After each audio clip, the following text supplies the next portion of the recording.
Escúchame. Cierra tus ojos pronto.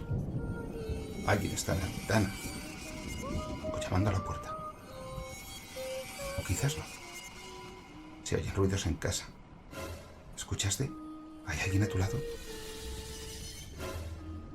La silenciosa noche todo lo esconde. Él está cerca. Y me pregunto, ¿qué se rompe en el alma de un hombre para llegar a matar? ¿Qué ha ocurrido en su corazón para cruzar los límites del tabú ancestral? ¿Qué lo ha conducido al día de autos? Les habla Francisco José Fernández Cruz Sequera y les doy la bienvenida a este programa en el que recorremos la naturaleza del crimen y del criminal. Comenzamos. Buenas noches y bienvenidos una semana más a El Día de Autos. Esta noche tenemos uno de esos crímenes que han marcado un hito, no solo en la crónica negra española, sino también en la memoria popular. Vamos allá. Cuando tienes un problema o necesitas asistencia jurídica, no buscas soluciones estereotipadas. En Sequera Abogados privilegiamos la atención personal e inmediata. derechopenal.es. Llámenos al 91 770 86 33 o venga a vernos a la calle Orense 27, escalera A, quinto izquierda, junto al Paseo de la Castellana. Sequera Abogados, ética profesional y experiencia a tu servicio.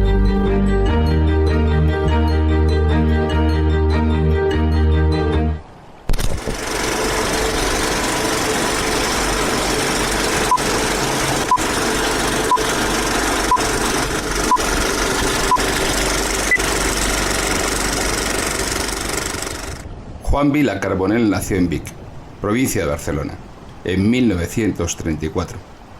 Neus Soldevilla Bartrina era natural de Torelló, en donde nació en 1944. Se llevaban poco más de 9 años. Neus quedó huérfana siendo muy pequeña, haciéndose cargo de su cuidado y educación unos tíos que vivían en Montmeló, en la provincia de Barcelona. Con ellos recibió una buena educación en un colegio de monjas. Juan, a su vez, era un campesino que procedía de una familia muy humilde y numerosa, que trabajaba la tierra de sol a sol. Gente dura, muy curtida, sin ninguna cultura ni formación extraña en las labores agrícolas. Apenas sabía leer y escribir. Se conocieron en 1962. Por aquel entonces, Juan era un payés que tenía novia formal, pero Neus se encaprichó de Juan. Inició una relación con él y no paró hasta conseguir que dejara a su novia. Juan entró por primera vez en casa de los tíos de Neus el 5 de agosto de 1962 y a pesar del desagrado que le producía al joven a la familia de Neus, se casaron un mes después, el 17 de septiembre de ese mismo año. Aunque, según ella misma declaró en una entrevista, lo hizo por una apuesta con una amiga, un matrimonio sin amor. Se marcharon de viaje de novios a Valencia y allí surgieron los primeros problemas por los estallidos de ira de Juan. En una discusión en la playa, motivado por el asado de un conejo, Juan empezó a gritar y le dio un golpe en una oreja, pero la presencia de una patrulla de la Guardia Civil le disuadió de su actitud. 9 meses después de la boda nacía Neus, la primera hija del matrimonio de un total de 6 que llegaron a tener. Ya con una familia formada, decidieron abrir un bar en Vic, en el que, tras una discusión con un forastero, estuvo a punto de poner un letrero que rezara «Prohibida la entrada a los castellanos».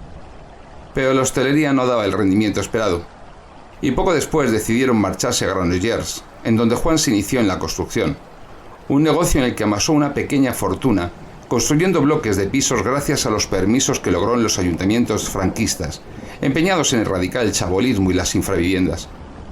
Se calcula que cuando se cometió el crimen, su patrimonio ascendía a unos 150 millones de pesetas y 17 pisos entre sus propiedades de la finca de Binéfar, la casa de Montmeló y algunos inmuebles en Granollers. Así fue que Juan llegó a los 47 años siendo un hombre razonablemente rico y junto con Neus formaban una familia burguesa bien situada. Tenían criada y se la llevaban los fines de semana a la casa de Esplús, en Huesca, que tenía 2 plantas y un buen número de hectáreas de regadío. Comenzó a leer con fruición, libros que digería mal y entendía peor, lo que lo hizo una persona muy religiosa. Cuando llegó la democracia, tuvo problemas con el ayuntamiento de Granollers, por razones de permisos de obras, lo que le causó un grave perjuicio económico al tener que deshacer su empresa e indemnizar a los obreros. Esto estuvo a punto de arruinarle, e hizo que abominara del nuevo estado de cosas, por lo que se afilió al partido franquista de extrema derecha Fuerza Nueva, aunque contradictoriamente era al mismo tiempo muy hostil a los castellanohablantes. Como consecuencia de la suspensión de las obras por el ayuntamiento, permaneció más de un año encerrado en su casa, consumido por el whisky y los tranquilizantes sin ningún control. Juan iba solo los viernes a la empresa, subía a la oficina y ni siquiera paraba el motor del coche. El resto del tiempo lo pasaba en casa, en la que se vivía una situación infernal.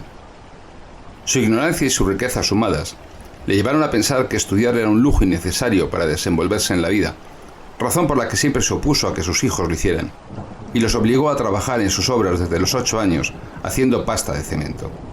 Además, o quizás precisamente por ello, era un padre tiránico, cruel, déspota, agresivo y violento, que había impuesto su autoridad en la familia por medio del miedo.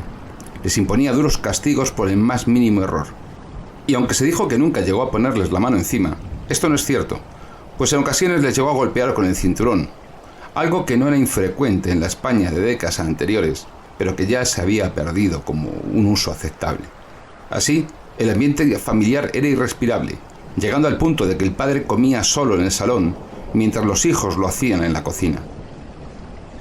Aunque presumía de su mujer, la relación con Neus, a la que nunca fue infiel, era mala. Las peleas eran continuas. El clima familiar era de broncas constantes del matrimonio y enfrentamientos del padre con los hijos, a los que siempre estaba dando órdenes a gritos, imponiendo su voluntad sin importarle ninguna otra cosa.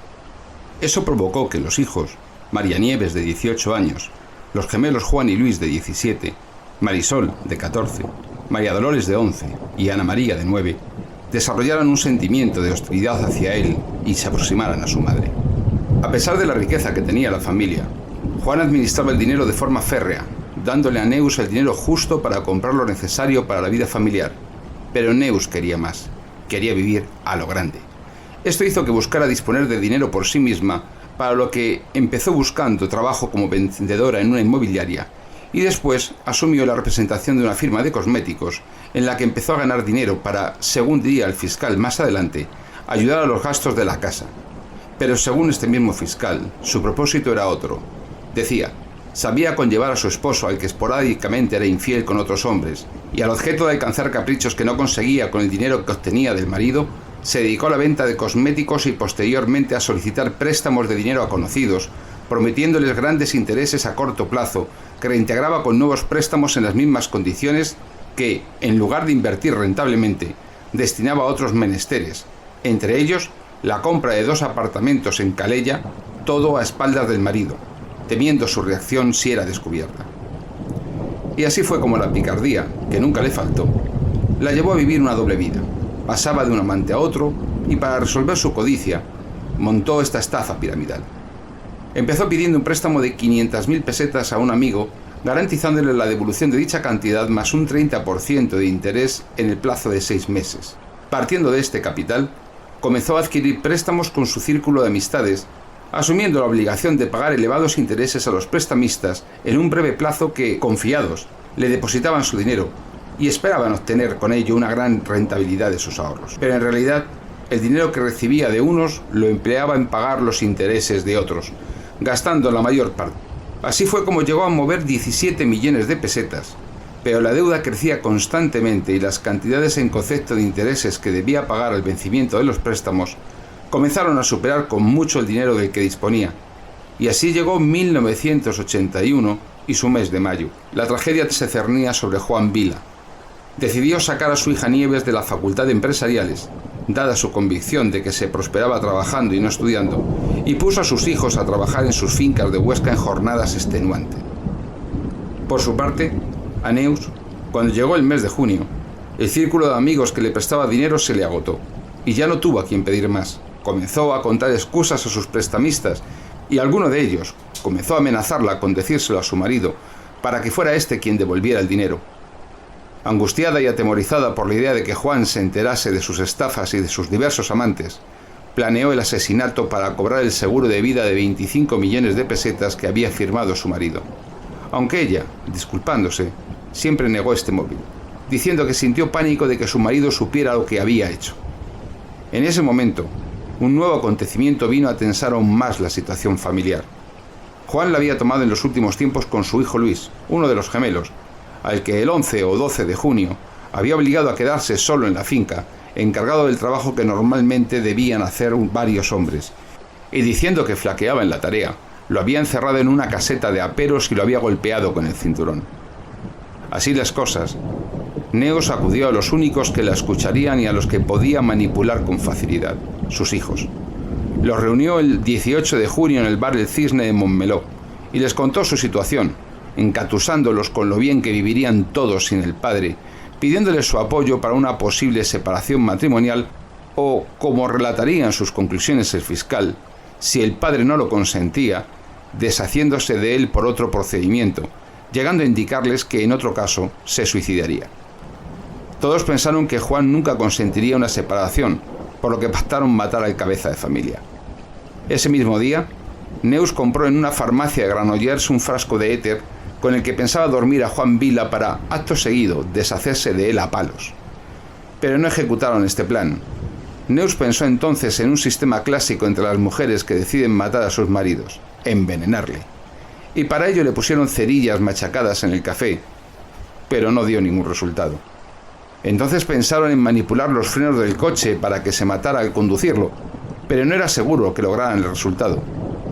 Afirmada la idea de matar al padre, los comentarios alrededor del propósito que se habían fijado eran constantes, y llegaron a oídos de la criada, Inés Carazo, a la que Neus le debía una importante cantidad, quien comenzó a escuchar las conversaciones entre la madre y los hijos, que en estado de excitación decían que no se podía vivir con el padre y que, de una u otra forma, lo tenían que matar.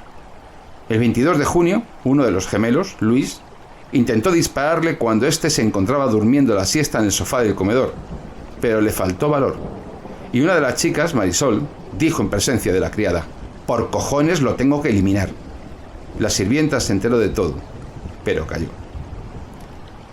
El tiempo se echaba encima de Neus. El lunes 29 de junio, los bancos esperaban saber qué ocurría con la deuda que mantenía con ellos. Su marido, irremediablemente, se iba a enterar de su estafa. Estaba perdida. El viernes 26 de junio, se inició el último viaje de Juan Vila a la finca Mas Vila, en Esplús, cerca de Fraga, en la comarca del Somontano Oscense, para pasar el fin de semana. En la casa de campo había 3 escopetas y 4 pistolas. Según las conclusiones del fiscal, a mediodía del domingo 28 de junio de 1981, Neus, presa de un estado de desesperación ante la inminencia de la vuelta a Montmeló, en donde estallaría la situación viéndose descubierta, fingió encontrarse mal y se acostó. Sobre las 14:30, llegó Juan a la casa, quien al ver el estado de Neus, trató de tranquilizarla y se acostó con ella, teniendo relaciones sexuales, tras lo que se quedó profundamente dormido al ser narcotizado por Neus.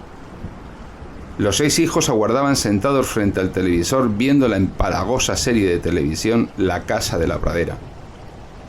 Neus aprovechó ese momento para bajar al comedor llevando una pistola marca Star, modelo 1922 de calibre 9 corto que Juan tenía de manera ilegal, y ordenó a la sirvienta Inés que se llevase a las 2 niñas pequeñas del salón. Cuando se marcharon, le entregó la pistola a Marisol y les dijo a los mayores: «Este es el momento». Neus se marchó a preparar las maletas para volver a Barcelona ese mismo domingo. Siempre regresaban en 2 coches, el Ford Granada y el Chrysler. Como había ocurrido otras veces, los hijos no se decidían. Ninguno quería ser quien efectuase el disparo. Se acabó decidiendo Marisol, quien dijo a los gemelos de 17 años: «Si no tenéis cojones, yo sí». Como nunca había disparado un arma, sus hermanos varones la llevaron con el coche a un lugar próximo, en el que le enseñaron a la joven a manejarla haciendo unas prácticas de tiro contra una bala de paja. Dado que la pistola se levantaba en la boca con el retroceso, le dijeron que cogía el arma fuertemente con las 2 manos. Minutos después, Marisol y sus hermanos regresaron a la casa y subieron al cuarto de sus padres. Allí, Juan dormía plácidamente en posición fetal, destapado y en calzoncillos. Marisol se arrodilló, empuñó el arma con ambas manos a una distancia de 25 centímetros de su cabeza y le descerrajó un disparo a quemarropa en la nuca. Era alrededor de las 16 horas. Neus estaba en la cocina cogiendo carne del congelador para llevársela a Montmeló cuando oyó el disparo. Salió al salón y vio el rostro demudado de los adolescentes que terminaban de bajar la escalera y les gritó: ¡todos al coche! Todos entraron en el coche rápidamente e iniciaron una fuga sin destino. Cuando ya habían recorrido bastantes kilómetros, detuvieron el coche y lanzaron la pistola por la autopista, decidiendo volver a la casa, a la que llegaron a las 20 horas. Una vez allí, decidieron llamar a la Guardia Civil de Binéfar, comunicándoles que 2 hombres encapuchados habían secuestrado al padre y que mientras subían las escaleras hacia el segundo piso, la familia aprovechó para escapar. En ese momento, Juan todavía agonizaba. La casa se llenó de guardias civiles, y mientras en la habitación contigua los investigadores hacían fotografías buscando pistas, uno de ellos le dijo a Neus: «Señora, esto es obra de profesionales y necesitaremos toda su ayuda para esclarecer el caso». En aquel momento, Neus se dio cuenta de que no sospechaban de ellos. Pero la historia que contaban no encajaba, y comenzaron a interrogar a la familia durante horas. 3. El relato de Neus era inverosímil. Decía que me levanté y, como mi marido estaba profundamente dormido, me senté a ver la televisión junto a mis hijos. Sonó el timbre de la puerta, que en realidad estaba abierta. Salí y me encontré con 2 encapuchados, que me preguntaron dónde estaba mi esposo. Les dije que se encontraba descansando, y ellos me ordenaron que me marchara. Juan falleció poco después, sobre las 23 horas. Estuvo agonizando no menos de 7 horas. La noticia no trascendió públicamente hasta 10 días después. Fue un pequeño breve de 15 líneas en El País titulado «Industrial asesinado por 2 encapuchados», lo que lo hizo público. Todo apuntaba a la comisión de un atentado terrorista. 4 días después de la muerte, una llamada anónima en un periódico de Aragón reivindicó el atentado en nombre de los Grapo. Fuerza Nueva montó una mesa de urgencia para investigar si el crimen había sido cosa de este grupo terrorista o de cualquiera de los otros grupos de extrema izquierda que pululaban por aquel entonces en el país. Neus había logrado engañar a la Guardia Civil, pero durante semanas, los agentes asignados al caso se obsesionaron con un detalle inexplicable. Unos terroristas encapuchados no llaman al timbre de una puerta abierta. Un dato absurdo que, sin embargo, era respaldado por todos los miembros de la familia unánimemente. Y pasados pocos meses, comenzó la gran vida que todos esperaban. Neus se compró un descapotable y se mudó a un apartamento doble que adornó con 8 palmeras y una yuca, y le regaló a su hija Nieves un Ford Fiesta y a los mayores una moto Derby C4 y una Vespa. Al principio, la investigación corrió a cargo de la Guardia Civil, pero más tarde pasó a la Policía Nacional. Cuando la policía se hizo cargo, las diligencias ya apuntaban a que los principales sospechosos eran los familiares. La juez, acompañada de las fuerzas de orden público, hizo una reconstrucción de cómo ocurrió el asesinato. Relataron que habían visto cómo los encapuchados irrumpían en la casa. Dijeron que los vieron entrar, pero tal y como estaban sentados, era imposible. Los cristales eran ahumados, no había duda. Y la Guardia Civil comenzó a sospechar, pero no tenía indicios suficientes para poder acusar a Neus y a sus hijos, ya que estos mantenían la versión de la madre. Se investigó el entorno de la construcción que rodeaba al fallecido, pero no parecía tener enemigos, y aunque pertenecía al partido Fuerza Nueva, no era un militante destacado, lo que no explicaba la posibilidad de un atentado. Sin embargo, años después, Neus mantendría que los guardias civiles dijeron que habían encontrado a más de 200 personas con móviles suficientes para matarlo. Sendgun declaró el investigador después de jubilarse: esto no eran más que mentiras e invenciones de Neus. Pero un dato llamó la atención de los investigadores. La voz del hombre que reivindicó el supuesto atentado tenía un marcado acento sudamericano. Y Neus se veía entonces como un hombre de esta procedencia.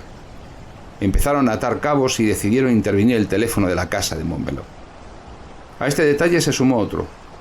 Uno de los gemelos contó a la policía que el domingo 28 de junio, tras regresar de Huesca, se fue a ver a un amigo con quien charló de moto, chicas y cosas de su edad. La policía localizó a este amigo y, efectivamente, la conversación era cierta.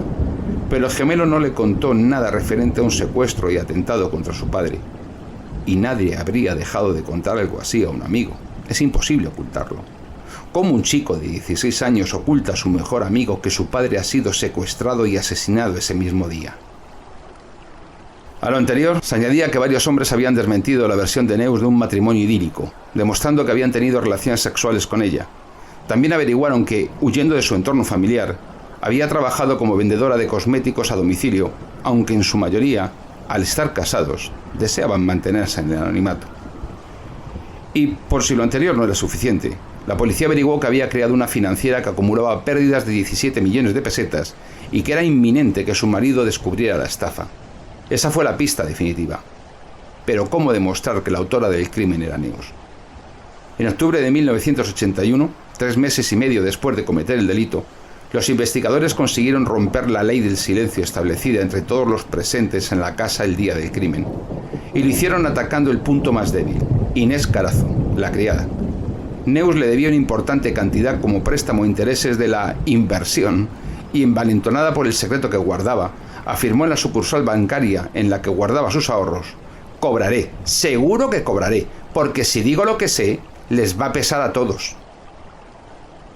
La policía comenzó a investigar a la criada y averiguó que tenía un hijo en Barcelona estudiando medicina en la universidad. Le interrogaron y, por diversos detalles que dio, comprobaron que sabía la verdad de lo que había ocurrido y le sugirieron que su madre confesase lo que sabía si no quería ser acusada también.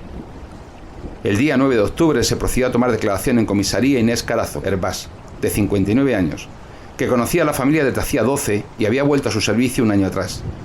No hizo falta ejercer mucha presión para que se derrumbase y contase toda la verdad, diciendo que Neus había manipulado a toda la familia. Explicó las reuniones, los planes, los intentos de matar al padre y cómo Neus había instigado al asesinato a los hijos para eludir ella su responsabilidad. Y que Juan apenas daba a Neus el dinero necesario para ropa y alimentación, porque ésta gastaba todo el dinero que caía en sus manos en cosas superfluas e innecesarias. Derrochaba sin límite.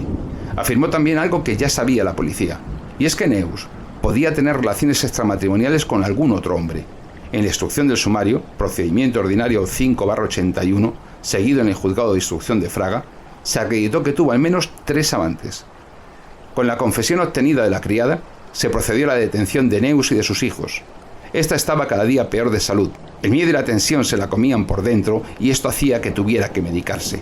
Cuando llegó la policía al domicilio familiar para detenerlos a todos, estaba poniéndose unas inyecciones. Al momento se procedió al traslado a la jefatura superior de policía de Neus, de la hija mayor, de los gemelos y de Marisol. Las 2 niñas pequeñas, Ana y Dolores, se quedaron a cargo de una vecina. Ya en las dependencias policiales, los agentes comenzaron tomando declaración a Neus, que no sabía que Inés Carazo había confesado. Con su voz dulce, que motivó el alias de Dulce Neus, se mostró fría y calculadora, midiendo cada palabra que pronunciaba. Después les tomaron declaración a los hijos, que pensando que su madre ya había confesado, declararon la verdad. Refirieron sobre el carácter violento y brutal de su padre, del miedo que le tenían y de los intentos frustrados de asesinato. Marisol lo contó todo, hasta los más pequeños detalles sin sentir culpa alguna. Narró cómo sus padres se acostaron para tener relaciones sexuales y cómo a él le dieron un Valium para provocarle un sueño profundo, y cómo la madre le entregó la pistola, y después los 5 presenciaron el crimen, porque Neus, la hija mayor, quiso mantenerse al margen. Por último, los gemelos acompañaron a la policía al lugar de la autopista en donde habían enterrado la pistola. Y allí la policía encontró el arma ayudándose con un detector de metales de un aficionado a monedas antiguas en un descampado paralelo a la autopista A2 entre Zaragoza y Barcelona. Se practicó en instrucción la pericial psiquiátrica como prueba anticipada, en la que los psiquiatras dictaminaron el carácter patológico de la familia y que todos ellos sufrían trastornos. En mayo de 1982 se celebró el juicio contra Neus Soldevila, la criada y sus 4 hijos en la Audiencia Provincial de Huesca. Les defendió el conocido abogado Emilio Rodríguez Menéndez, años más tarde preso y prófugo de la justicia.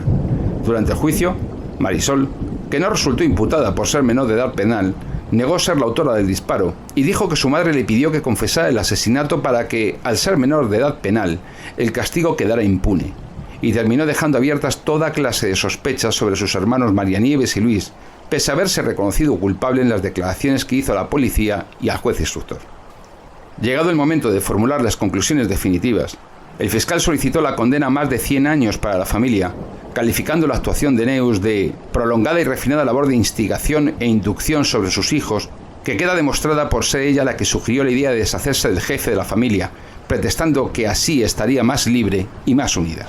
El 2 de junio de 1982, Neus Soldevila, la dulce Neus, fue condenada como coautora por parricidio con alevosía y premeditación a 28 años de cárcel. Neus, la hija mayor, fue castigada por un delito de complicidad en el parricidio a 26 años de cárcel. Nieves, de 18 años de edad, a 12 años de prisión. Y los gemelos, Juan y Luis, de 17 años y mayores de edad penal en el momento, a 10 años y un día de prisión cada uno. Inés Carazo, inexplicablemente, fue absuelta del delito de cómplice de asesinato, pero resultó condenada por el de omisión del deber de denunciar, a 6 meses de arresto y una multa de 100.000 pesetas. Por último, la autora material del parricidio, Marisol, pasó a disposición del Tribunal Tutelar de Menores. El Tribunal Supremo, un año después, confirmó el veredicto de la Audiencia de Huesca, excepto en el caso de la hija mayor Neus, a la que se consideró solo cómplice y no coautora, por lo que sus 26 años de prisión se redujeron a 12. En 1986, 4 años, 3 meses, 3 semanas y 4 días después, Neus salió en régimen abierto, luciendo un elegante modelo de rodier, y abría un taller, y, al tiempo, retomó el negocio de los pisos. Pero poco después, le revocaron el 3er grado ordenando el reingreso en prisión, por lo que tras conseguir un pasaporte falso y teñirse el pelo, el 1 de octubre de ese mismo año ya no regresó a la prisión de mujeres de Huarrás. Se fugó a Portugal cambiando su identidad por la de Montserrat Ferrer, y ya en este país concedió alguna entrevista en prensa por la que cobró. Más tarde se marchó a Colombia y después a Ecuador. 2 años después fue detenida junto a su hija menor Dolores en Ecuador y extraditada a España por tráfico de esmeraldas falsas. Durante su estancia en Quito, sufrió una puñalada en la espalda por traficar con estas esmeraldas. La detuvieron y la extraditaron a cambio del subgobernador del banco de ese país, Juan Manuel Fornel, que estaba en España. En total, la fuga duró 19 meses. Tras la extradición, la audiencia anuló todos los beneficios del régimen abierto por quebrantamiento de condena. Pasó 13 años enclaustrada en la cárcel de mujeres de Huarrás, y en noviembre de 1997, ya en libertad provisional, La Vanguardia anunciaba su boda, que se publicó en la revista Hola, de blanco y con Pamela, con el empresario catalán Tomàs Busquets, que murió de cáncer en 2003. Salió desnuda en el Samario Interview en el número 544 y su hija María Dolores en el número 690, quien también acudió al programa de televisión La Máquina de la Verdad de Julián Lago. Años después perdió el contacto con sus hijos y se arruinó. Demandó a los productores de la película Crimen en Familia, basada en su caso y en la que interpretó su personaje la actriz Charo López, siendo su abogado en aquel procedimiento el famoso Eleuterio Sánchez El Lute, que ganó el procedimiento y consiguió que fuera indemnizada. Escribió 3 libros autobiográficos que vendía por los bares de Sabadell y el Vallés. Neus, la mayor, se fue a vivir a Canarias y tuvo un hijo. Los gemelos se marcharon a vivir a Huesca. Marisol se fue a Andalucía, en donde tuvo 3 hijos. Ana se casó con un militar y se fue a Estados Unidos, a Florida. Y Dolores fue la única que mantuvo el contacto con la madre. La última noticia de Neus fue la entrevista que concedió en 2012 al diario El País. Desde entonces, no volvimos a saber nada de la dulce Neus. Contar con la mejor asistencia jurídica es una garantía para tener una vida más tranquila y segura. Si su pareja se rompe, necesita velar por sus derechos y su patrimonio y el de sus seres queridos. Desde Sequera Abogados ponemos a su disposición un despacho jurídico con verdaderos especialistas en el derecho de familia. Profesionales altamente cualificados en divorcios que prestan un completo servicio de asesoramiento y defensa legal.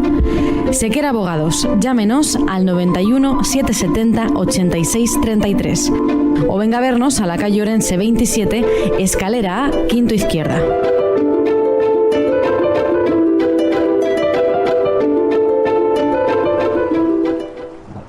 Buenas noches, una vez más estamos con todos ustedes y como no tenemos a nuestro equipo habitual, Aida Navas Jiménez, psicólogo clínico.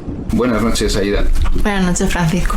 Liz Pérez, especialista en botiquines y tiritas, técnico en anatomía patológica. Buenas noches, Liz. Buenas noches, Francisco. Jorge García Vergara, abogado. Buenas noches, Jorge. Buenas noches y bien hallado.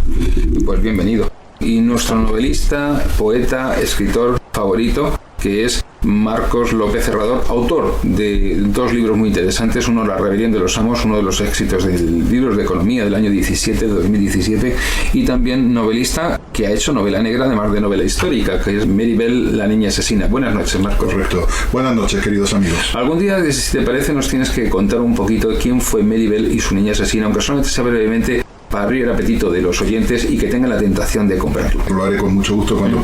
Pero era una niña con muy mala leche, creo, ¿no?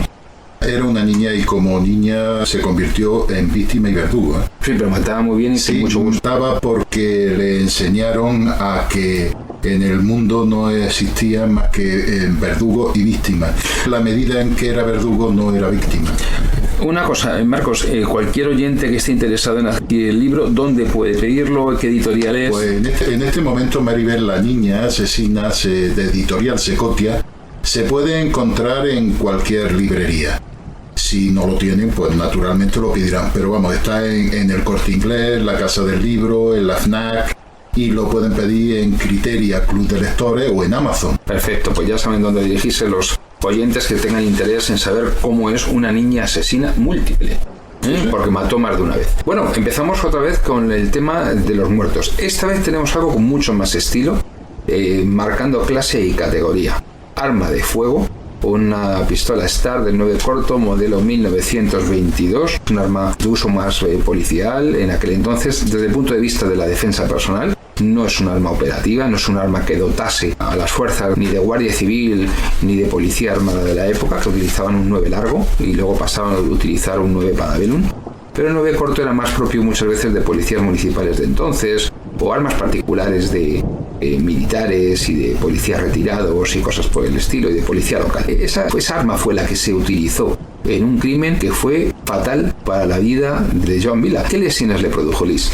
Bueno, tú dices que en este caso tenemos más estilo a la hora de asesinar. Bueno, una pistola, un estilazo, un punto en la cabeza. Para mí, y esto que no sirva de precedente, pero me parece matar a alguien con un tiro en la nuca lo más barrio bajero que hay. Hombre, vamos a ser mucho de más estilo bajero, no tiene nada. Meterle 2 pedras en la cabeza, arrearle con un garrote, sacudirle. Acuérdate cuando vimos Los huertos del crimen de Francés, que le meten con una maza en la cabeza y se la revientan. Bueno, pero tienes otra cosa, es un cara a cara. Bueno, le dieron por la espalda también, que tampoco fue... No, y además con la trampa de agáchate, que te vas a caer, y cuando se agachaba en la penumbra metían un mazazo en la cabeza. Para ti eso es más estilo, no más elegante, con smoking. No, tampoco es que sea más elegante, pero un tiro en la cabeza, ¿no? Vamos a un tiro en la cabeza, es perfectamente elegante. Acordaros cuando examinamos el asesinato del rey de la cerveza, que mataron así a su hijo, sí, al empleado, y le mataron a él. Es decir, algo mucho más profesional.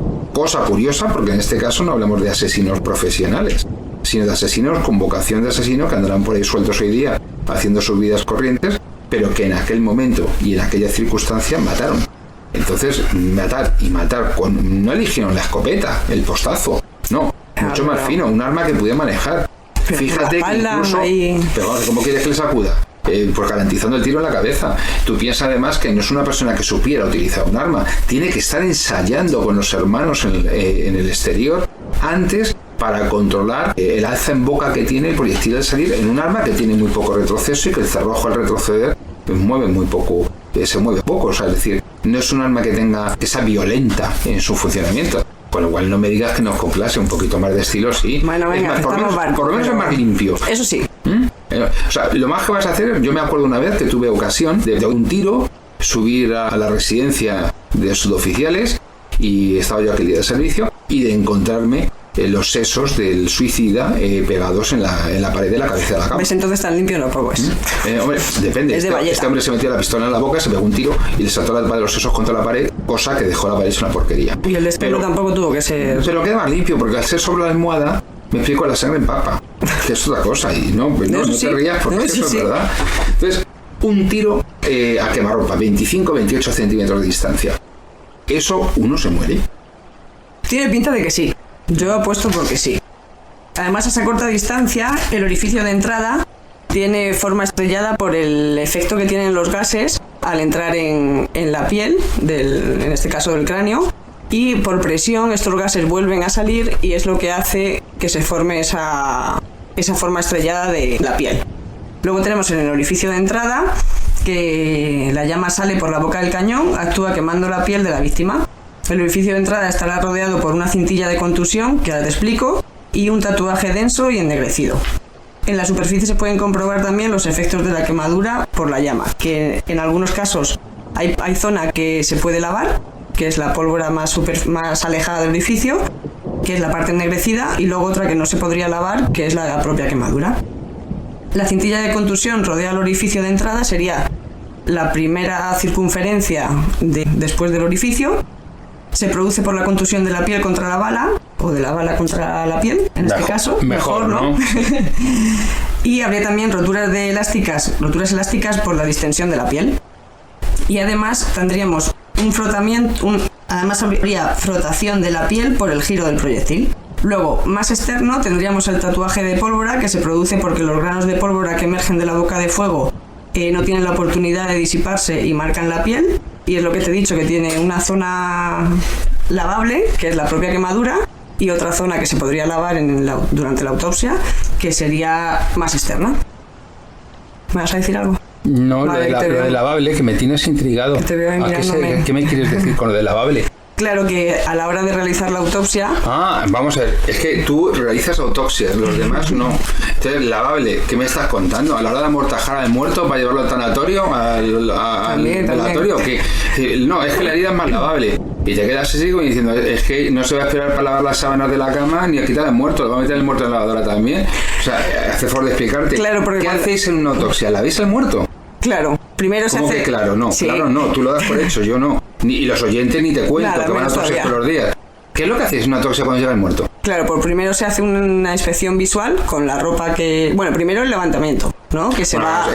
Ya lo tenéis ahí en la mesa. Vale, ya está en la mesa. Pues primero se hace una inspección visual, sin quitarle la ropa, se describe toda la ropa que lleva, el color, la marca... ¿Hacéis fotos? Sí. La marca de la ropa si tiene, si hay algún objeto personal en los bolsillos, y después de eso se le quita la ropa.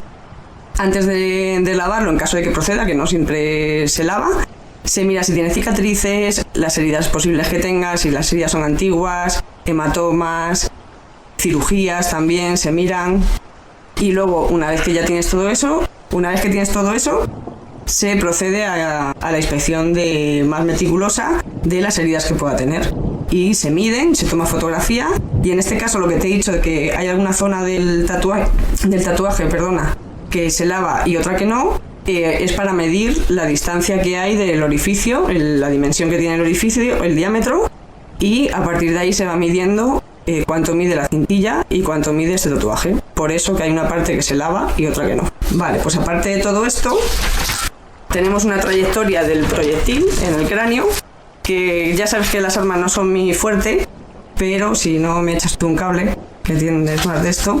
Tenemos una trayectoria que puede variar, si hay fragmentos, la trayectoria puede variar siendo rectilínea o desviado, o incluso múltiple si el proyectil se fragmenta. Claro, sobre todo porque además puede, como tú bien sabes, cuando el proyectil penetra en el cuerpo, va empujando una masa que si choca con algo duro y con la pérdida de fuerza de energía cinética, puede modificar su trayectoria. Y no tiene por qué ser una trayectoria recta en el interior del cuerpo, y sobre todo si se fracciona el proyectil puede tener trayectorias diversas, totalmente impredecibles, en direcciones opuestas o contrarias o distintas, vete a saber, o paralelas, da igual. Y claro, obviamente es cuando te encuentras dentro del cuerpo, incluso restos de proyectil, porque es mucho más difícil que tengas orificio de salida. Pero es absolutamente impredecible, ¿no? Claro, también para ver la trayectoria, y lo que dices tú, hay que tener en cuenta si ha atravesado partes blandas o partes duras. Para esto no te puedo decir de qué época es el TAC, me imagino que de esa no, por la resonancia. Hombre, de momento el TAC por aquella época, la radiografía y poco más. Y poco más. No creo que esté todavía, no sé para cuándo es, pero vamos. Pues mira, estamos hablando del periodo justo de la transición, del año 80, 81, 78, en ese momento ni TAC, pues rayos con suerte y gracias. Rayos y bueno, y ojímetro, ¿no? Sí, que eso ha funcionado todavía, también te lo digo, ¿eh? Sí. Con lo cual, para ver la trayectoria, a día de hoy se pueden usar algún tipo de... O sea, todo lo que era la medicina nuclear en aquel momento no existía. Bueno, con respecto al orificio de salida, como dices que este arma no es muy allá, que no tiene mucha fuerza, pondría en duda si hay o no. En caso de que nos encontremos un orificio de salida, la forma va a depender de la fuerza que haya el proyectil, si se encuentra con mucho material óseo de por medio también, y si se fragmenta o no. En caso de que se fragmente, puede que tuviese más de un orificio. Lo que sí está claro que si hay orificio de salida, el tamaño es variable, al igual que su forma, pero siempre va a tener los bordes evertidos, es decir, hacia afuera. Y en este caso carece del tatuaje y la centilla, que es provocado por la pólvora y la llama del cañón. Bien, antes nos has hablado del tema del impacto con unas zonas duras. Evidentemente en la cabeza, más allá de lo que es el hueso del cráneo, una vez que penetra en el interior no hay zonas duras. No. Son tejidos blandos, víscera, y por lo tanto es muy improbable que se fraccionara el proyectil. Pero lo que yo no veo tampoco probable, y perdón por el abuso de la palabra, es que tuviera orificio de salida, precisamente por la cantidad de masa que un proyectil con tan poco energía podía proyectarse. Yo más bien creo que es muy probable, dado que esos datos de la autopsia no los tenemos unos datos muy superficiales, que el proyectil se queda alojado en el interior de la cavidad craneal. No, aún así, tuviese un orificio, el destrozo que hace a nivel de la masa cerebral es enorme, claro, rompe vasos, el cerebro además. Es que también del plano de entrada puede ser que arrojara restos orgánicos contra la pared o contra la propia cama y demás, y que trozos de hueso, trozos de tejido, incluso masa cerebral, masa encefálica, porque muchas veces lo hemos visto, un proyectil, lo que yo tuve ocasión de ver en aquella circunstancia que antes he comentado, al ser un disparo de abajo arriba y sobre la tapa de los sesos, le saltó contra la pared entera, de 1,5 metros para arriba, toda la pared cubierta de sangre y de sesos. Claro, la fuerza que lleva también depende de lo que dices tú, del tipo de arma que se usa. Aquello era un 9 Parabellum, que era mucho más potente, porque básicamente el calibre, la diferencia de calibre entre 9 largo, 9 Parabellum y el 9 corto, no es el ancho del proyectil, el ancho del cartucho. No hay gran diferencia en el peso del proyectil, sino que es la longitud de la vaina lo que modifica, porque existe una mayor o menor cantidad de pólvora contenida en la vaina, y en consecuencia la potencia con la que proyecta el proyectil es diferente. Entonces, bueno, pues obviamente un 9 largo tenía muchísima más potencia, y también el arma era más voluminosa, ¿no? Por eso era un arma típica de servicio. Se utilizaba en el ejército, se utilizaba en la policía, y luego se pasó ya hasta la estandarización que era lo más utilizado, que era el 9 Parabellum, que se utilizaba en Europa, pues en todas partes prácticamente, y en Estados Unidos, en las Fuerzas Armadas, tardó en imponerse, pero también se terminó imponiendo el 9 Parabellum. Entonces, ¿hay algo más que nos tienes que contar en cuanto a las lesiones? No, una curiosidad cuando intentan envenenarle o intoxicarle con el fósforo, que he estado mirando un poquito, me ha resultado muy curioso, que hay diferencia entre el fósforo blanco o amarillo y el rojo. El fósforo blanco o amarillo, ese es el que es tóxico, y el rojo es atóxico. No es volátil ni soluble y no se absorbe, con lo que no es tóxico cuando se ingiere. Por eso, cuando intentan intoxicarle con cerillas, la cosa no les funciona. No. Aida, es una familia patológica completamente, es un clima enfermizo, ¿no? En realidad, para entender un poco cómo es posible que estos 6 hijos estuvieran involucrados, hay que entender el concepto del apego. El apego es un vínculo que establecemos con las personas representativas para nosotros, nuestros cuidadores, según vamos creciendo, y determina nuestra confianza, la confianza que desarrollamos en nosotros mismos y en las otras personas, cómo nos relacionamos. Y varía en función de si esas personas saben percibir qué necesitamos, si nos suplen esas carencias en un momento determinado, y si están disponibles para nosotros emocionalmente. Pues bien, en este caso tenemos a un padre... ¿Qué es eso de estar disponibles emocionalmente? Pues que cuando tú necesitas que te consuelen, la persona te consuele en ese momento. Vamos, lo que toda la vida hemos dicho, que me haga caso. Exactamente. Vale. Pero decir de una manera tan fina que parece ya. Pero en este caso contamos con un padre autoritario que no suple las carencias de sus hijos y que ellos se relacionan con él a través del temor, el rechazo, la evitación. Entonces tienen un vínculo muy frágil con el padre, y con la madre, a pesar de que les hace más caso, tiene un fin instrumental, sus acciones. Les hace caso cuando necesita conseguir algo de ellos, de manera que se establece un apego inseguro. Y a su vez, la madre utiliza esto para alienarlos contra el padre. Sé que esto es un término, un concepto que crea mucha controversia, sobre todo judicialmente hablando. El síndrome de alienación parental, tan traído y tan llevado, que unos dicen que sí, otros que no. Pero es que fíjate, perdóname, Aida, porque me llama la atención. Mira, Dime. Esta señora se empecina un día tras otro, desde que la pillan, en quejarse de que en dibujar a un maltratador clásico, ¿no? A un tipo tremendamente machista que, bueno, hace la vida insoportable. Pero si nos fijamos, los rasgos objetivos que tenemos de él es que es una persona ignorante, sin estudios, que es un hombre hecho a sí mismo, que se ha endurecido y que su capacidad de comprensión de la realidad es bastante limitada y que no entiende que la educación es en sí mismo un bien que no siempre se puede adquirir de forma autodidacta y que cuando se adquiere tiene un carácter sistemático. Y además esa deriva histérico, misticista, de estar todo el día leyendo libros de tipo religioso y luego además las opciones políticas que él ejerce que tienen un rasgo más autoritario, todo eso va perfilando una personalidad que es una personalidad difícil, que es una personalidad, si se quiere, traumatizada, pero que no se puede definir como la personalidad clásica de un maltratador. Es la personalidad clásica del típico bruto de toda la vida.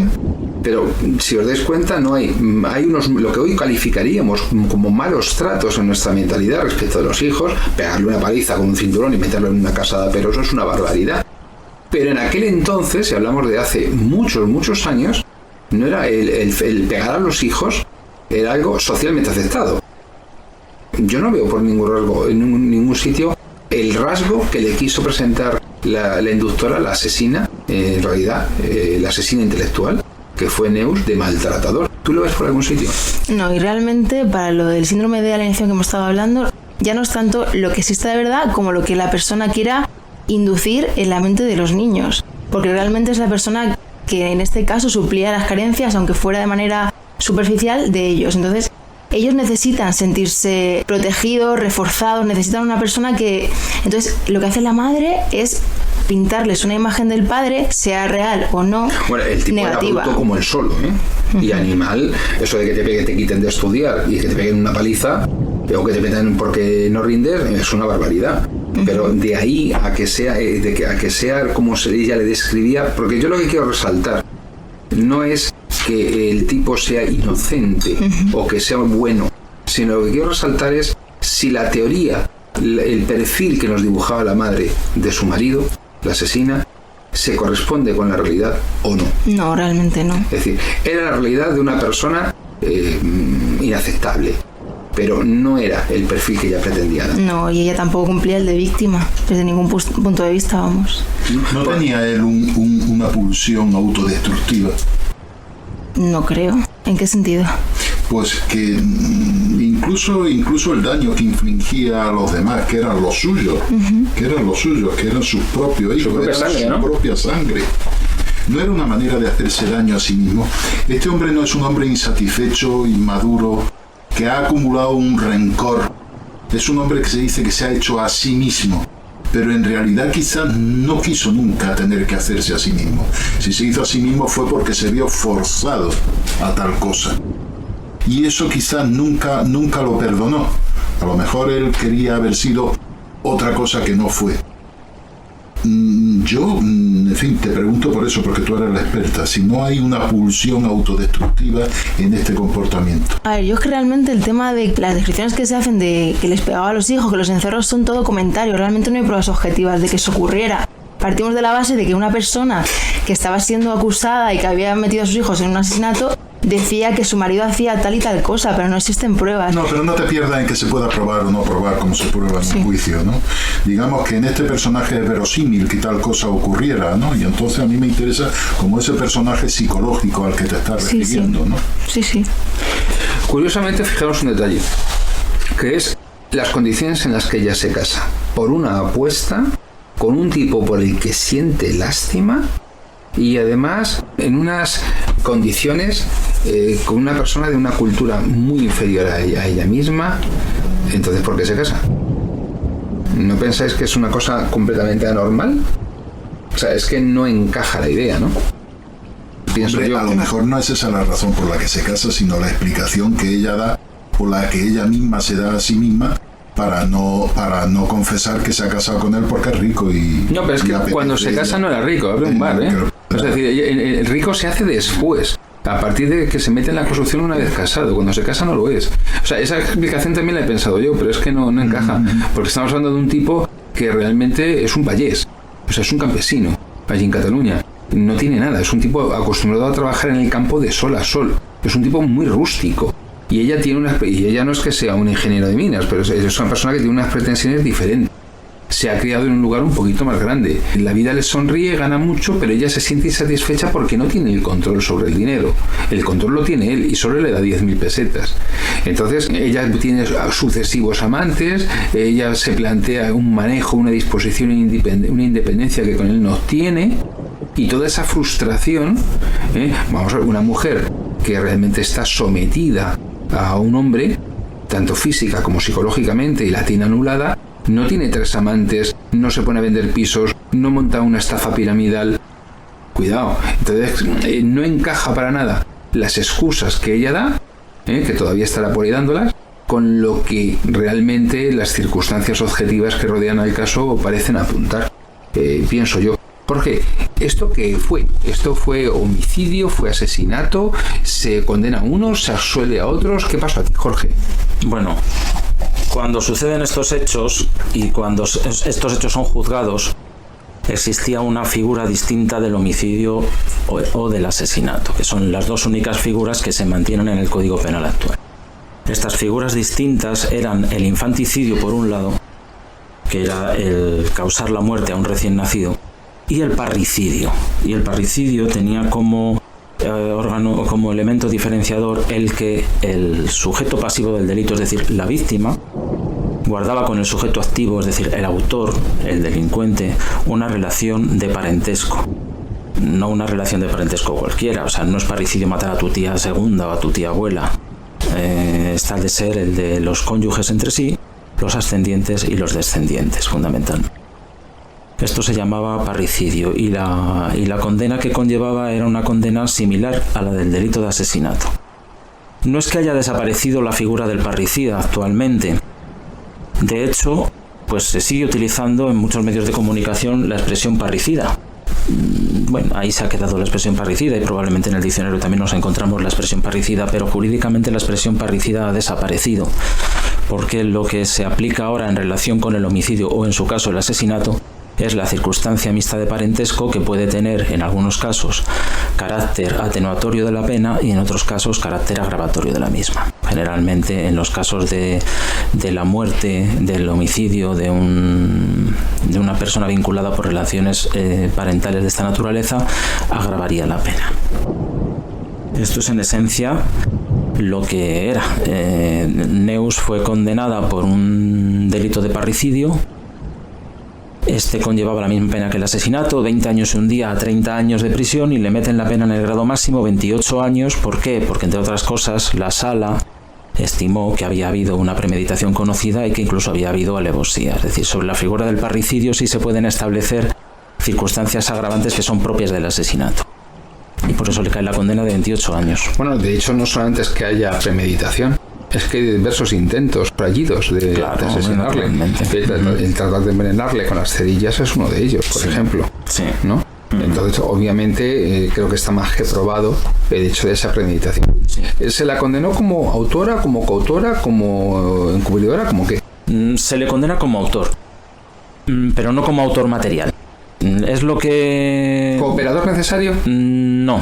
Es decir, no, induce a la... Como inductora. Como inductora o como autora intelectual. Podríamos decir más bien autora intelectual. Es decir, ella es la persona adulta de todo el grupo que va a ejecutar la muerte del padre, y ella es la que induce a hacerlo y la que de alguna manera lo dirige, y luego tratan de encubrirlo con que ha sido pues una menor, la hija menor o tal. No, fíjate, para tratar de quitarse que muchos años después la hija le dijo en una entrevista: mi padre no era ningún monstruo. Sí. Que con cuidado, porque cuando la hija tiene una cierta edad y una cierta distancia de los acontecimientos, sí, y toma perspectiva, descalifica completamente la versión de la madre. Claro. Pero ahí hay un aspecto que me llama la atención, que es la cuestión de que van y absuelven a la criada como si se viniera de nuevas. No es una encubridora con un piano de cola. Bueno, por cierto, dinos qué es el encubrimiento primero. El encubrimiento es cuando se encuentra abierta una investigación criminal, cuando una persona que tiene conocimiento de los hechos, conocimiento directo o indirecto de los hechos, muy inmediato, esta persona pone los medios para que la autoridad policial o judicial no dificulta esa labor investigadora, encubriendo, por así decir, al autor de un delito. ¿Por qué no fue condenada la criada? ¿Tú no entiendes que debería haber sido condenada por encubridor? Hombre, porque enseguida se desdijo, primero dijo unas cosas, pero enseguida el haberse desdicho contribuyó al esclarecimiento de los hechos. 3 meses. Sí, bueno, ¿y por qué no? ¿Y por qué se la condena por omisión del deber de socorro? Bien, la condena por omisión del deber de socorro. Dinos qué es la omisión del deber de socorro. La omisión del deber de socorro es la situación que genera el autor del delito de omisión del deber de socorro. Es una persona que ha generado un riesgo o que ante un riesgo determinado no ha puesto los medios, pudiendo ponerlos, para mitigar los efectos de ese mal causado. La omisión del deber de socorro puede producirse bien porque tú hayas generado esa situación de riesgo o bien porque no. Si tú has generado esa situación de riesgo, el delito de omisión del deber de socorro se condenaba con mayor rigor que el delito de omisión del deber de socorro cuando tú no habías generado la situación de riesgo. Es un delito muy grave la omisión del deber de socorro, porque hoy día creo que esta es competencia del Tribunal del Jurado en este momento, ¿no?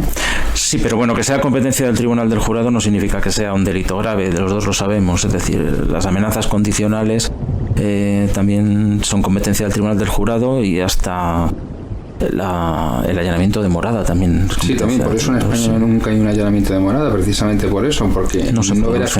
De hecho, curiosamente, los allanamientos de morada que yo supuestamente debía haber llevado, y últimamente los que he llevado se han convertido así por las bravas en delitos leves de usurpación. Sí, sí. Que claro, te haces cruces cuando dices, pero ¿cómo que delito leve de usurpación? Sí, cierto.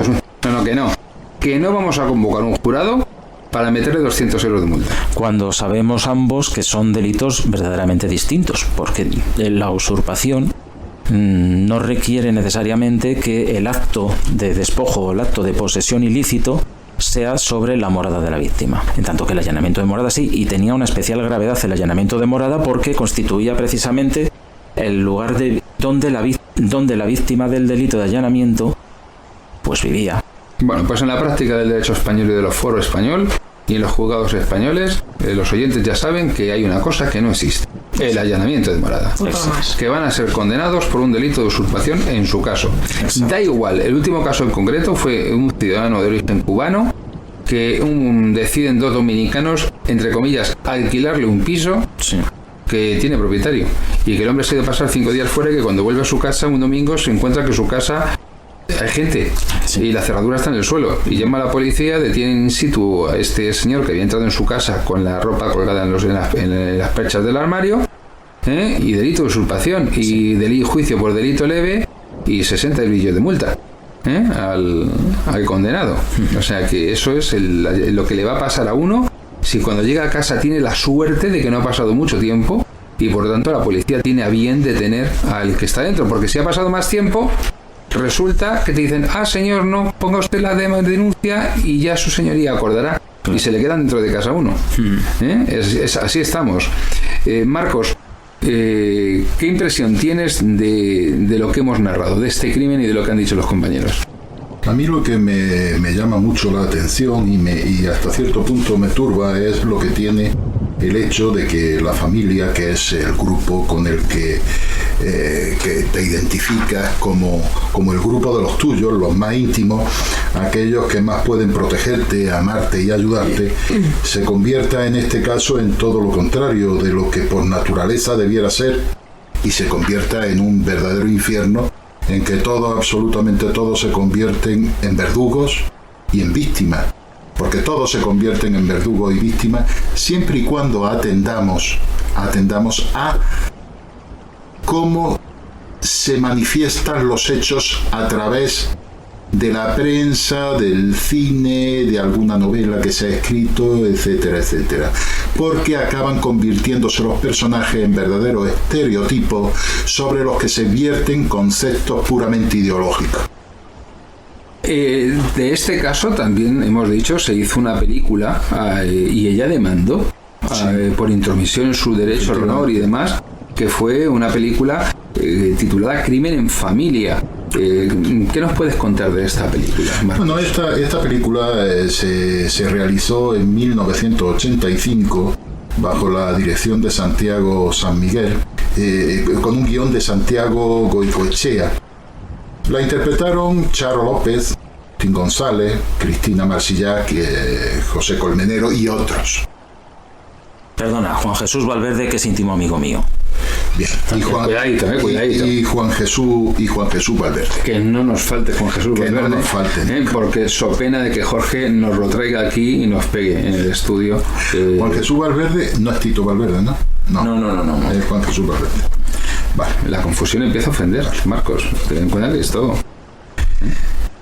Pues muy bien, entonces, como decía, acaban convirtiéndose en estereotipos todos estos personajes. Agustín González, lejos de los personajes cargados de humor que solía interpretar, encarna aquí magistralmente a un padre opresor, facha, dictatorial, que se vanagloria de haberse hecho a sí mismo y da la peor versión de alguien que dice defender valores como el sacrificio, la disciplina y el respeto. Representa todo lo que la ideología que se va imponiendo a lo largo de los años 80 rechaza. Pretende identificar la conducta de este personaje con las ideas conservadoras para producir un rechazo mediante un esperpento que lo equipara con el mal extremo.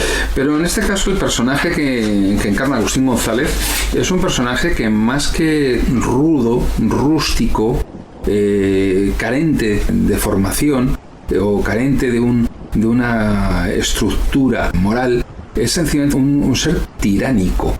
Dibuja, yo creo que no consigue retratar el personaje. Creo que fracasa la película. No, bueno, la película es que no se ajusta a los hechos, ni pretende tampoco ajustarse a los hechos. La película no pasa de ser un film mediocre y coyuntural en el que se dan rienda suelta toda una serie de tópicos para denigrar cualquier idea conservadora. Se utiliza para poner en cuestión a la familia y escenificar una serie de excesos de carácter sadomasoquista, aderezado eso sí con la exhibición de los muy bellos pechos de las protagonistas tan propios de la época, ¿no? Eso sí, por exigencia del guión. Por exigencia del guión, los domingos al aire. Naturalmente. No, lo cual, francamente, es una costumbre que se ha perdido en el cine y que yo abundaría en la reivindicación feminista de enseñar los pechos, no solamente las de feminismo, sino también las películas. Fíjate bien la carga ideológica a la que me refiero, porque se pretende que el espectador acabe simpatizando con los asesinos y odia a la víctima, lo que es muy propio de esas posiciones, ¿no? Que hay una inversión moral. Claro. Van tomando, en fin, se trata de una película que al final pasó realmente sin pena ni gloria, ¿no? Y que fue demandada, hubo una demanda y además la ganaron, o sea, se castigó, se penó con una indemnización de 7,5 millones y la retirada de la exhibición y la distribución de la cinta. Pero curiosamente, fijaros, este mismo caso, si lo trasladáramos al presente, evidentemente con el Código Penal vigente en la mano, este señor es responsable no de uno, sino de varios delitos del artículo 173 de malos tratos en el ámbito familiar con carácter continuado. Si fueran ciertos, porque luego resulta que el hecho de meter a un hijo en una caseta de aperos y pegarle con una paliza con la hebilla de cinturón, directamente ya es delito. Sí, aunque solamente sea por una única vez, artículo 153 del Código Penal. Punto fin, condenado. Y además con privación, incluso de la patria potestad. Entonces, que los hechos, digamos, que adornan a este señor, a la víctima, son de por sí delictivos, en este momento no cabe duda, está fuera de toda duda. La cuestión está en que esta cuestión, que es la familia patriarcal, la estructura de familia tradicional clásica, es precisamente algo que ahora mismo está puesto en tela de juicio. Se debate si el heteropatriarcado opresor debe desaparecer o no, y por lo tanto si debe hacerlo desde la ingeniería social y la autoridad del Estado mediante la legislación. Es decir, se acaba de imponer en la Comunidad Autónoma de Madrid la obligatoriedad, mediante la ley que ha hecho Cristina Cifuentes, de tener un profesor de igualdad en cada centro escolar, etc. Y esto enlaza con toda la situación que venimos arrastrando desde la modificación del Código Penal y la Ley Integral de Violencia de Víctimas de Violencia de Género que hizo el nefasto Rodríguez Zapatero. Por lo tanto, quiero dejar claro que efectivamente cualquier maltrato, quiero decir, a mí el personaje del padre no me cae en absoluto simpático y no lo defendería moralmente, no lo defendería. Es que es brutal. En ninguno de sus aspectos. A mí dentro del ámbito familiar la mala educación ya me parece rechazable. Porque dentro del ámbito familiar lo que debe de prevalecer es el cariño, el amor, la ayuda, la generosidad, ¿estamos? El perdón, la integración, todo lo bueno que puede tener un grupo familiar en el que están las personas que son más cercanas a ti por sangre. Eso es lo que debe de prevalecer en una familia. Pero todo lo demás es siempre extraordinariamente rechazable. Lo que yo digo es que aquí se cargan las tintas en una utilización ideológica. Pero con límites, claro. ¿Perdón? Con límites. ¿El límite a qué? En la familia. Has dicho de cariño, el perdón, pero tiene que haber límites. Si no, la persona no puede construir su identidad de una forma pues mira, como te he dicho, en la familia lo que debe de haber es todo lo bueno. Quiero decir que si los límites son para bien y son buenos, deben de existir esos límites. Vale. Claro, pero fijaros, es que en este momento lo que se está cuestionando es un determinado modelo de familia. Y a partir de ahí, dado que en ese momento existía un modelo de familia que ya era objeto de crítica, hoy día ya ese modelo de familia como tal, objeto de crítica, que la familia española era famosa en Europa por su cohesión y que ha supuesto, por ejemplo, la capacidad de resistencia de los trabajadores frente a las crisis, las retiradas crisis, ahora mismo buena parte de la población subsiste gracias a las pensiones. Bueno, pues eso es lo que se está cuestionando. Ahora se dice que dos caballeros o dos señoras por sí mismas conforman una familia mediante la adopción o mediante la fecundación in vitro o mediante el vientre de alquiler.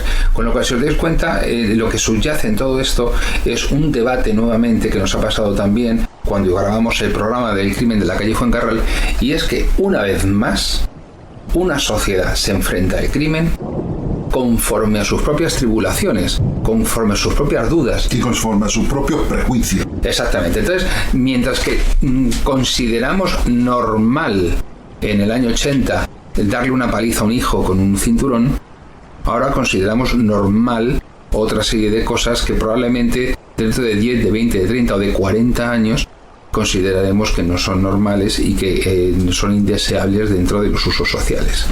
Pero lo que sí es cierto, que es lo que aquí nos trae y lo que nos reúne alrededor de la mesa, que es el crimen en sí, es que una vez más el crimen retrata a la sociedad y retrata a sus víctimas y a sus autores. En sus víctimas y en sus autores retrata el modo de ser, de pensar y de sentir de una sociedad.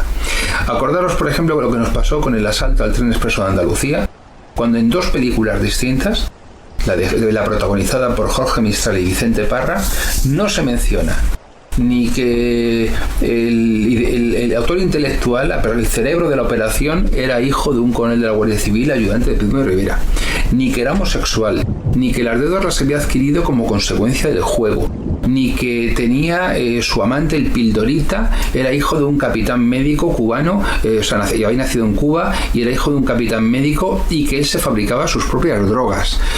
Todo eso se obvia. Sin embargo, cuando se hace un nuevo reflejo de esos hechos en otra película, también en La huella del crimen, que como tantas veces hemos hablado de esa serie tan inteligente, entonces no solamente no se obvia, sino que se subraya, dejando otras cuestiones en un segundo plano. Parece como si hubiese un especial empeño a partir de la transición en dibujar no solamente, no extraer una moraleja, no extraer un ejemplo edificante, no extraer una conclusión moralizante del crimen, sino de recrearse en sus aspectos más oscuros, en su lado más sórdido, en los aspectos más morbosos. Pero a día de hoy también se hace eso. A día de hoy también se hace eso. Vende claro, más la prensa rosa. No, es distinto. Si te das cuenta, cuando tratamos el crimen de la calle Fuencarral y nace el periodismo de sucesos, vende. Pero vender no es lo mismo que recrearse en ello. Es decir, no se trata de hacer prensa amarilla o de hacer sensacionalismo. Los típicos tabloides británicos o lo que aquí hizo Olga Biza y Nieves Herrero con el crimen de Alcácer, que fue repulsivo.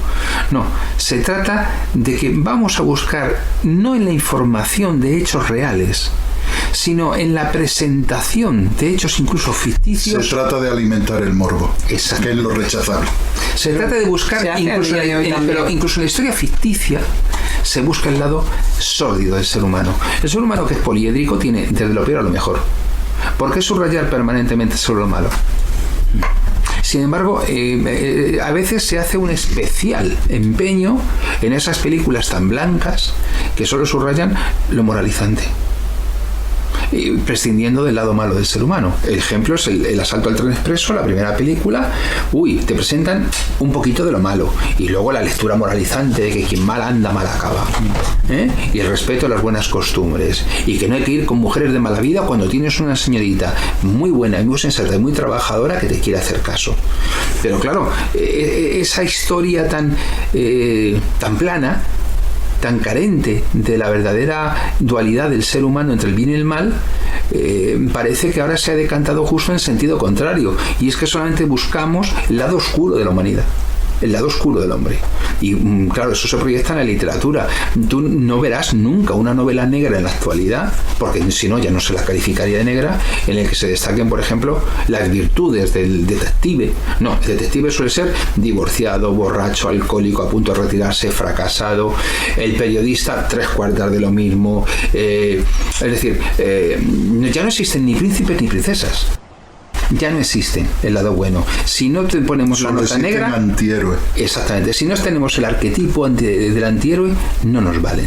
Solamente realista, verosímil, aceptable como propio de nuestra realidad, el antihéroe. Es decir, la negación de unos valores que son precisamente los que han fundado una sociedad, nuestra sociedad.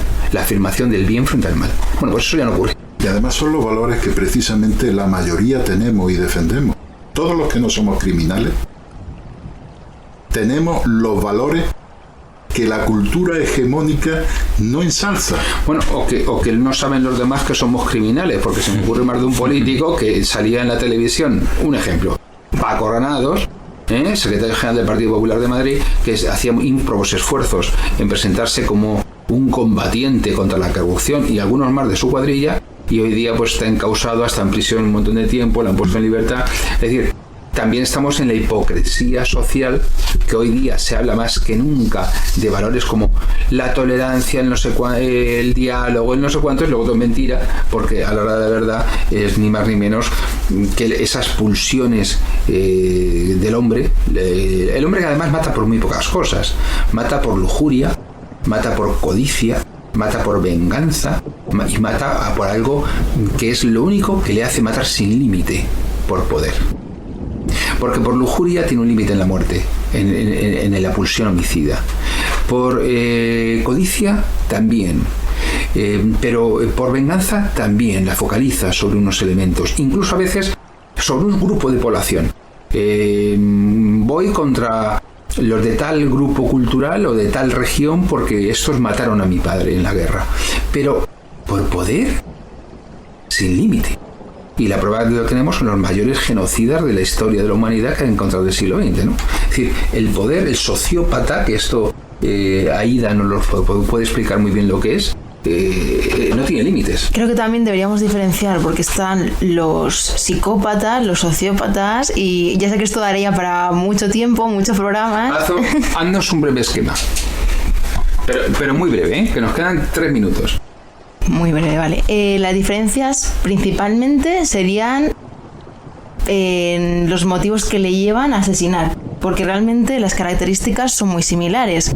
El no remordimiento ante lo que han realizado, la perfecta diferenciación entre bien y mal, la ausencia total de remordimiento, el cumplimiento de las normas, las leyes, la perfecta capacidad volitiva, cognitiva e intelectiva, todo ese tipo de todo, sí. La diferencia sobre todo es cómo lo categorizamos nosotros. Realmente es lo mismo, es una persona que asesina y que no siente culpa. Pero el sociópata mata más, ¿no? A mayor número, quizá. Eso mata más gente. Pero es que depende, porque puedes tener un psicópata que ha matado a un montón de personas y luego puedes tener un sociópata que ha matado a 5, por ejemplo.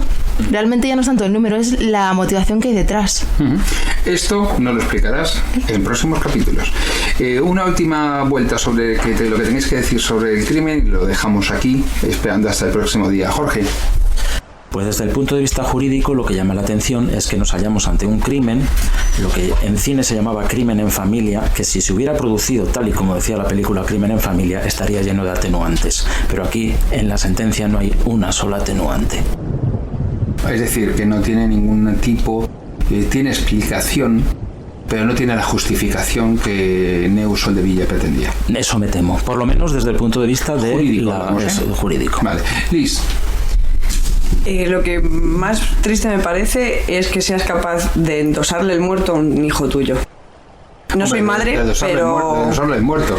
De endosarle fabricar el muerto. Claro, pero decir, no, esto para vosotros. Toma, que coge la pistola que me quedo con los cacharros en la cocina, ¿no? Eso es una madre. Tú estás haciendo méritos por una demanda. Quiero aclarar aquí en este acto que el programa no se hace responsable de las opiniones de sus participantes, siendo estos los que responden de sí mismas. Lo digo por las eventuales demandas que te puedan caer, Liz. Que conste que ha sido Liz. Bueno, pero tengo abogados. Sí, vale. Aida, ¿tienes alguna cosita más que contarnos? Pues aparte de lo que he comentado antes, de que por la necesidad de cariño, atención, podemos llegar a hacer muchas cosas, también la mentalidad de grupo que se observa en este caso, porque realmente actuaban como una mente en común, una mente colectiva. Es decir, ahí entra en juego la psicología de las multitudes de Gustavo Le Bon y el yo colectivo. De Freud y McDougall. ¿Crees que tuvo mucho un rol importante ahí? Yo creo que sí, porque llega un punto que realmente, como la declaración que hemos comentado antes, en lo que una de las niñas pequeñas decía, ¿cuánto tardan en matar a papá? Realmente, individualmente desaparecían. Eran una mente colectiva que tenía un objetivo, lo planificaron, lo llevaron a cabo y todos estaban implicados. Y las necesidades o deseos de cada uno desaparecían. Y hay que entenderlo desde el punto de vista de pertenencia a un grupo. Marcos, un último apunte. Pues un último apunte. Bien, este crimen en familia al final no tiene la motivación que parece traducirse a primera vista. En realidad, la condenada está condenada muy justamente porque no se produce el crimen por ser ella una víctima o por ver cómo sus hijos se convierten en las víctimas de un padre. En realidad son las necesidades de dinero por las deudas que se le echan encima lo que lleva a esta mujer a decidir que va a matar a su marido para cobrar el seguro, para quedarse con su fortuna y para poder atender esas deudas. Y no tiene escrúpulo ninguno en utilizar a su propio hijo. Y un último apunte, no se te olvide, el sudamericano que avisa diciendo que es el grapo con el que tenía un lío. Con lo cual la infidelidad y el adulterio también, palabra que ha caído en desuso, también tenía jugo aquí. Nada más, muchas gracias a los cuatro por habernos acompañado esta noche, por haber estado aquí y haber hecho este programa y pues vuestro interés. Vamos a despedirnos de la audiencia y vamos a desearles que les haya gustado este programa y que nos vuelvan a acompañar en el siguiente, en el Día de Autos. Saben que pueden contactar con nosotros en nuestra dirección de correo electrónico, eldiadeautos@gmail.com, que pueden seguirnos en nuestra página de Facebook, Twitter o Instagram y que no deben dejar de comprar nuestro libro La Noche de Autos, en el que hemos contado 24 casos criminales con anterioridad que creo que serán muy interesantes. Les esperamos en el próximo programa del Día de Autos. Ya se habló su amigo Francisco José Fernández Cruz Sequera. Buenas noches.